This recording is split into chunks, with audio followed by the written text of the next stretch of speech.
What up, guys? The Bench Boys are back. Week one predictions. As always, I got Ty joining me here to break down this week's biggest games. And what better way to start it than some Thursday football games? Tonight is when you'll see this video. And before we get into that, we got to talk about last week. We did our locks in week zero. I'll take a 3-3 week. I had the over if he was half of a yard more. You luckily got the under on that one. I had the +3. That Fresno State Kansas game, yeah, neither of us hit on that one.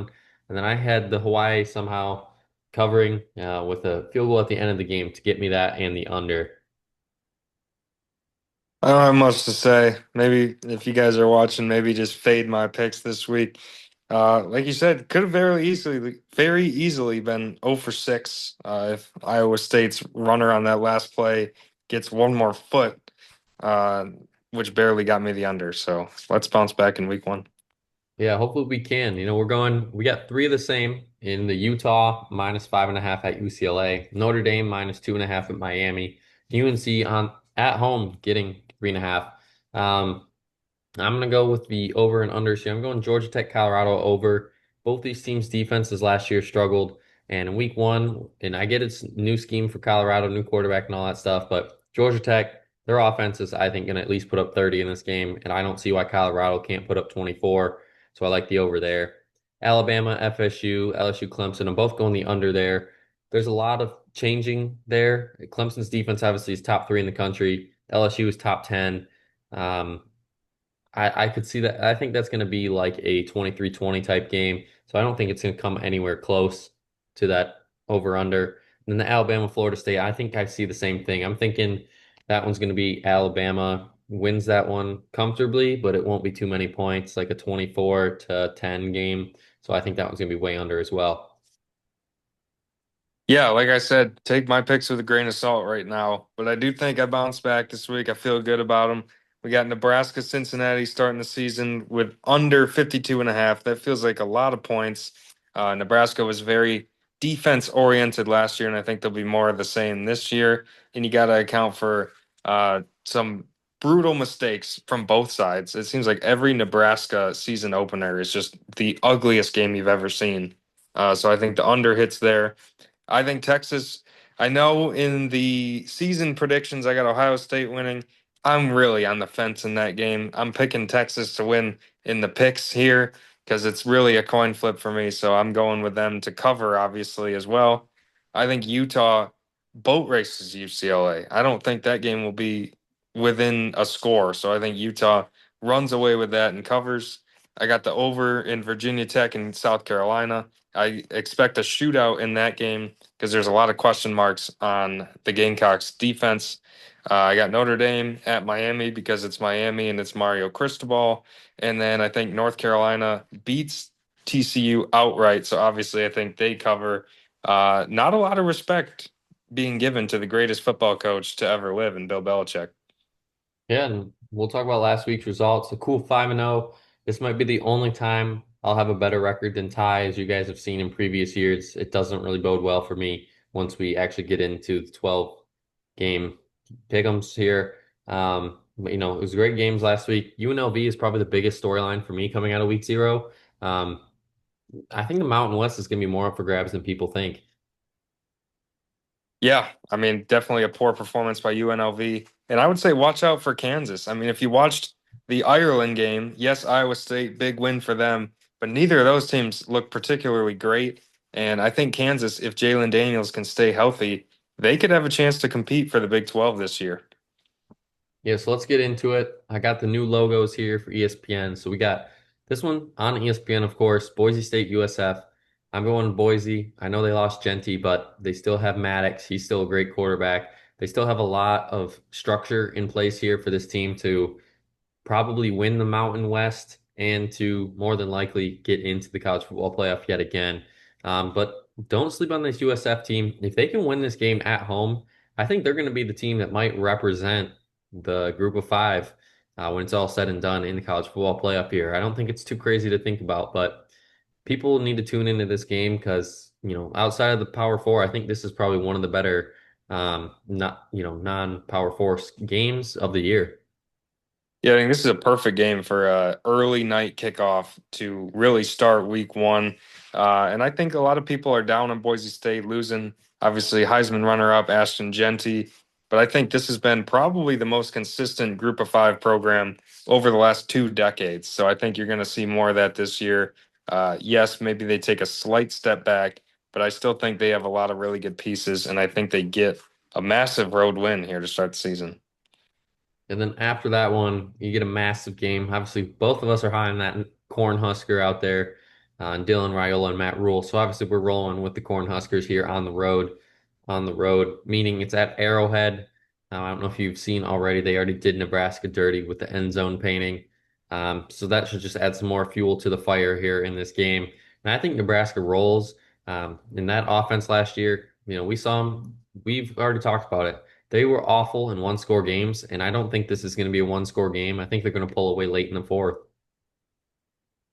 Yeah, I agree. I do think it's going to be a really tight game for 3 quarters, but I do think Nebraska puts their foot down in the fourth quarter. This has been the game they've lost. It's seemingly every year for the last decade. They're hyped up going into the season, and they lose their season opener to a team they have no business losing to. I think they finally turn things around this year and get out to a very solid start to the season, a season in which we both have Nebraska doing big things and making a big push towards the playoff. Yeah, they're moving to Friday on Fox. You get a big one. Now, we already talked about it. Both these teams, I think, are in the same boat in the same place in the conference. I'm going with Auburn here on the road and going into Waco and getting a huge win there for Hugh Freeze. If he can win this game, I think that's going to give them momentum going into SEC play down the road. And you got to start somewhere.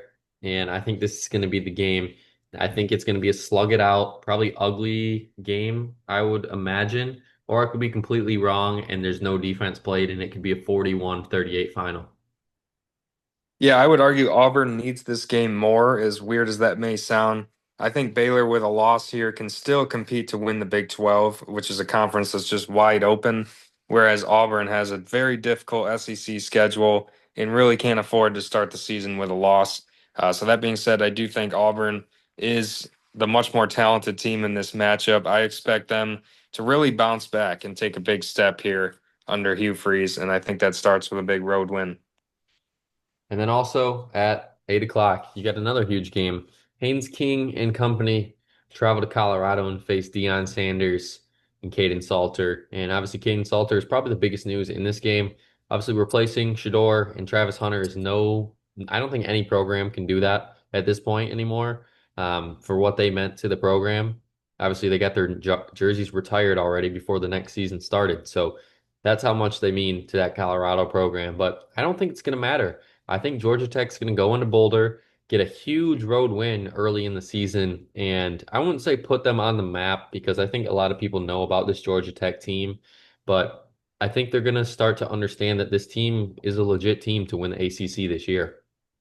They are. They're definitely legit. And Brent Key is a great coach who has turned this program around, which people forget was kind of in shambles when he took over.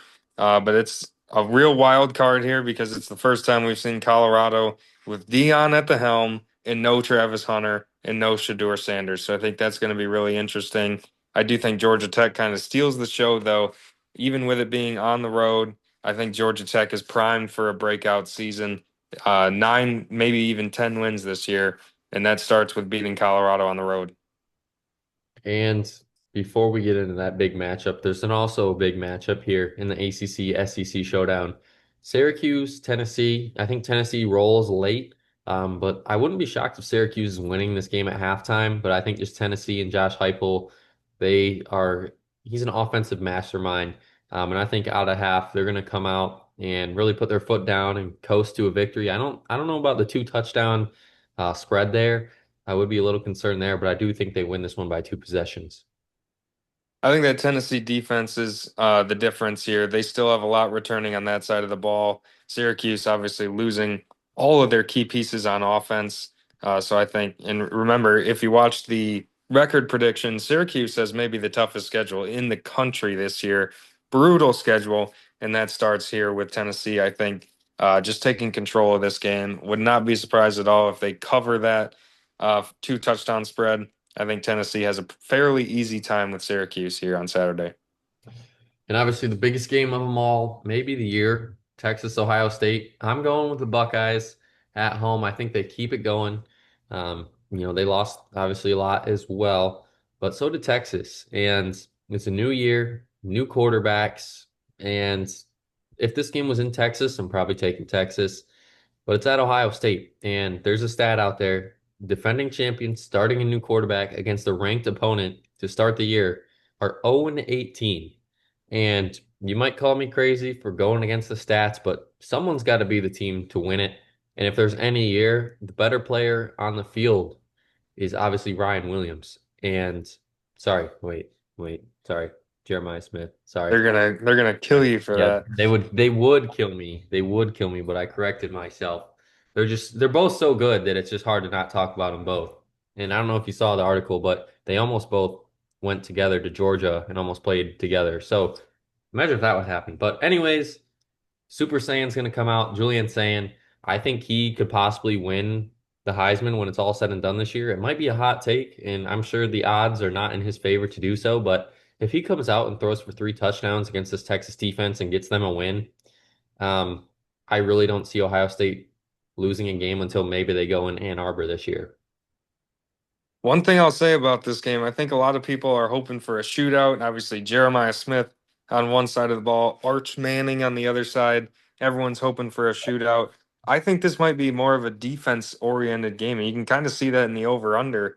I think, obviously both of these teams breaking in a new quarterback, and both are returning a lot of really key pieces on defense, especially Texas. So I think the defenses are going to be where the story really lies in this game.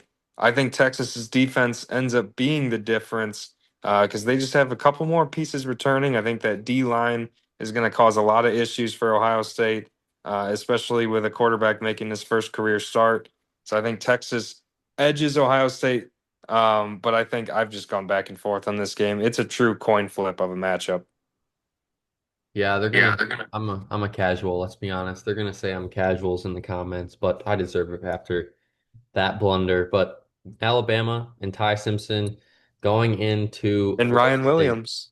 and Ryan Williams. See, I was just like a game ahead, I guess you could Yeah. say. Um, this Seminole team, if there's any game to prove it, if I don't know if they can somehow win this game, Mike Norvell is back on top. But I know someone is a Florida State fan, and he goes, if we win this game.